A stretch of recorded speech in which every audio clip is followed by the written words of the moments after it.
Damodra devotional ఛానల్కు స్వాగతం. మాఘపురాణం 21వ రోజు శివస్తుతి. నిన్న మనం ఏం చూసుకున్నాము? శివునికి బ్రహ్మకి మధ్య వివాదం జరిగింది. విష్ణుమూర్తి విరాట్ రూపంతో వచ్చారు. అప్పుడు బ్రహ్మ శివుడు ఇద్దరూ కలిపి విష్ణుమూర్తిని స్తుతిస్తారు కదా, బ్రహ్మ శివ కృత విష్ణు స్తుతి. దాంతో విష్ణుమూర్తి ప్రసన్నుడై సహజమైన సౌమ్య స్వరూపంతో ఇలా పలుకుతారు కదా, మనందరము సమానమే, ఎవ్వరం ఎక్కువ ఎవ్వరం తక్కువ కాదు అని చెప్తూ బ్రహ్మగారితో చెప్తున్నారు, మనిద్దరం ఒక్కటే, నీవు నా వలె సమస్త దేవతలకు పూజనీయుడవు, నా నాభికమలం నుంచి ఉద్భవించిన వాడవు, నీవు సర్వ ప్రాణులను సృష్టించే వాడవు, మన ఇద్దరికీ మధ్య భేదం లేదు అని చెప్పి నిన్నటి అధ్యాయంలో చెప్తూ అదేవిధంగా 3 రకాలైన గుణాలు, త్రిగుణాలు, సత్వ రజస్ తమో గుణాల గురించి చాలా వివరంగా వివరించడం జరిగింది. ఎవరైనా చూడకపోతే నిన్నటి వీడియోను కూడా తప్పకుండా వీక్షించండి. ఇంకా ఈ 21వ అధ్యాయంలో శివునికి విష్ణువుకి మధ్య జరిగిన సంభాషణ, మన ఇద్దరము ఒకటే, ఇద్దరము సమానమే, ఇలాంటి మాటలతో ఈ అధ్యాయాన్ని చూద్దాం. శ్రీ మహావిష్ణువు చేసిన శివ ప్రశంస, నారదుని శివస్తుతి. గృత్ను మద మహర్షి జన్హుమునితో మరలా ఇట్లు చెప్తున్నారు. విష్ణువు శివుణ్ణి చూసి ఇట్లనెను, శంకరా, నీవు నాతో సమానుడవు, మన ఇద్దరికీ భేదం లేదు, నా వలనే నీవు కూడా సర్వపూజ్యుడవు, సర్వవ్యాపకుడవు, సర్వోత్తముడవు, సర్వవ్యాపివి, సర్వాత్మకుడవు సుమా అని ఇట్లు స్తుతించెను. విష్ణుకృత శివస్తుతి అంటే విష్ణుమూర్తి శివుణ్ణి స్తుతిస్తూ ఉన్నారు, ఆయనని పొగుడుతూ ఉన్నారు. ఇది కూడా ఒక 20 లైన్లు ఉందండి. శంభో భవానర్కహిమాంశు నన్హి వేత్ర త్రయస్తేఖిలలోకకర్త తథా సమస్తామర పూజితాంగ్రిహి సంసేవ్యమాన స్ఫురయోగి బంధైహి.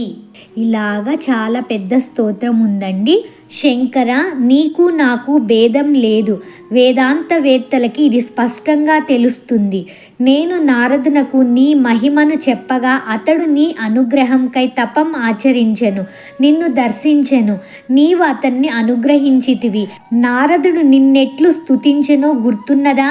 మరలా స్మరింపుము అని పలికి నారద కృత శివస్తుతి అన్నది. ఇక్కడ మళ్ళీ నారదుడు శివుణ్ణి ఎలా స్తుతించారు అన్న విషయాన్ని కూడా ఒక 15-20 లైన్లలో శ్లోకం ఉంది. రూపంతనాశేష కథాభిగుప్తం అగోచరం నిర్మలమేకరూపం అనాది మధ్యాంతమనంతమాద్యం నమామి దేవంత మనఃపరస్తాత్ అంటూ మొదలుపెట్టి నారదుడు శివుని అనేక రూపాలను, లక్షణాలను స్తుతించారు. విష్ణుమూర్తి అంటున్నారు, శంకర, నారదుడు చేసిన అమోఘమైన ఈ స్తుతిని విని నీవు మిక్కిలి సంతోషించితివి. అలాగే మునులు అందరి స్తోత్రములను చదువుచు నిన్ను సేవించిరి కదా, కావున నీకును నాకును బ్రహ్మకు భేదం లేదు, మనకి భేదమున్నదని భావించే మూఢులు నరకమున బడుదురు సుమా అని శ్రీమన్నారాయణుడు పల్కి అంతర్ధానం పొందెను. జన్హుముని ఇలా చెప్తున్నారు, విష్ణువు ఏ విధంగా రజస్తమో గుణముల భేదముల వలన వివాదపడిన బ్రహ్మను శివుణ్ణి శాంతపరిచి లోకమునకి వినయమును ఈ విధంగా తెలిపెను. ప్రస్తుతం ముగ్గురికి భేదం లేకున్నను భేదమున్నదని తలచి వాదించు అహంకార పండితుల కొరకే ఈ సంఘటన జరిగినది. మాఘమాస వ్రతం ఆచరించు వారు ఈ విషయమును తప్పక గ్రహించవలెను. అజ్ఞానంచే ఆలోచించి దోషమునకు ఒడికట్టరాదు. కావున బుద్ధిమంతులు సత్వగుణ ప్రధానుడై సర్వాత్మకుడైన విష్ణువునే భావించి జ్ఞానులై ముక్తిని పొందవలెను. అజ్ఞానులు మాఘమాస వ్రతం ఆచరించి జ్ఞానులై ఇహపరముల యందు సుఖింపవలెను సుమా. వృధా పదములు బుద్ధిహీనులకే గాని బుద్ధిమంతులకు కాదని తెలపడానికే ఈ సంఘటన జరిగింది. లేకపోతే సర్వాధికులు, సర్వాధారులు, సర్వోత్తములైన త్రిమూర్తులకు కలహం ఏంటి? ఎక్కువ తక్కువ ఏంటి? మూర్ఖుడైనను భక్తితో మాఘమాస వ్రతమున ఆచరించిన జ్ఞాని అయి సుఖించును. ఇప్పుడు అర్థమైందా అండి బ్రహ్మకి శివునికి మధ్య కలహాన్ని ఎందుకు మనకి వివరించారన్నది? అది మనలోని అజ్ఞానాన్ని, ఎవరైనా సరే ఇలా ముగ్గురు ఒకటి కాదు, ముగ్గురు వేరు వేరు, వీళ్ళు తక్కువ వీళ్ళు ఎక్కువ అనే భావన ఉంటే వాళ్ళ భావన అంతా తుడిచిపోవాలి ఇంతటితో. ఇలాంటి సంఘటనలన్నీ మనకి చెప్పడం ద్వారా ముగ్గురి మధ్య అభేదం లేదు అన్నది మనకి సుస్పష్టంగా అర్థమవ్వాలి. అహంకారం దుఃఖమును కలిగించునని, అది త్రిమూర్తులంతటి వారికైనను తప్పదని దీని భావము. గర్వమని అశక్తుడైన వానిని ఆక్షేపింతురు. సర్వ సమర్థుడైన వానికేది అయినను వాని శక్తికి లోబడినదే. పరమాత్మకు అహంకారం ఎట్లుండును? ఉండదు. ఏదియును ఆయనను మించింది లేదు కదా.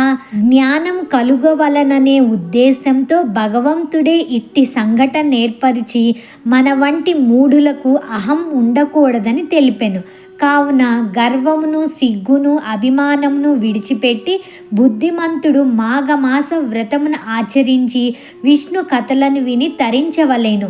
యథాశక్తి దానమాచరించి సాటి వారియందు ప్రేమను చూపుచు సర్వాత్మకుని దయా విశేషం పొందాలి అని గృత్ను మదమహర్షి జన్హుమునికి మాఘమాస మహత్యమును, భగవన్ మహిమను బోధించెను. కాబట్టి ముగ్గురిని కూడా సమభావంతోనే చూసి ఆరాధించాలి. ఎందుకు అంటే శ్రీమన్నారాయణమూర్తిని అడిగితే నిరంతరం నీవు ఏమి జపం చేస్తూ ఉంటావయ్యా అని అడిగితే ఓం నమ శివాయ అంటే శివ పంచాక్షరి జపం చేస్తూ ఉంటాను అని చెప్తారు. అదే పరమశివుడి దగ్గరికి వెళ్ళి అయ్యా మీరు రోజు ఏమి జపం చేస్తూ ఉంటారు అని అడిగితే నేను రామనామం అంటే రామ తారక మంత్రాన్ని నేను ప్రతిరోజు జపిస్తూ ఉంటాను, నిరంతరం జపిస్తూ ఉంటాను అని చెప్పారట. అంటే శివుడు ఎక్కడ ఉంటే విష్ణువు అక్కడుంటారు, విష్ణువు ఎక్కడుంటే శివుడు అక్కడుంటారు, అలాగే బ్రహ్మ కూడా అక్కడే ఉంటారు. అంటే ముగ్గురికి భేదం లేదు అని అర్థం. త్రిమూర్తులు త్రిగుణ నియామకులు అంటే త్రిగుణాలను నియంత్రించువారు మాత్రమే. బ్రహ్మ, విష్ణు, మహేశ్వరులు ముగ్గురు ఒకే పరమేశ్వరుని లేక పరమాత్మ యొక్క 3 అభివ్యక్తులు అని పురాణాలు చెప్తున్నాయి.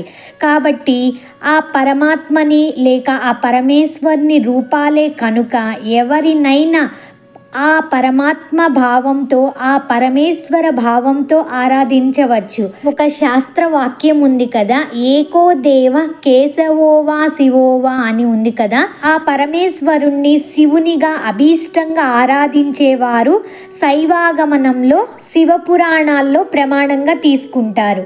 వీటి ప్రకారం త్రిమూర్త్యాత్మకుడైన పరమాత్మయే శివుడు అని శాస్త్రం. అలాగే వైష్ణవాగమాల ప్రకారం ముగ్గురు వేల్పుల సమైక్య పరమేశ్వర తత్వమే విష్ణువు.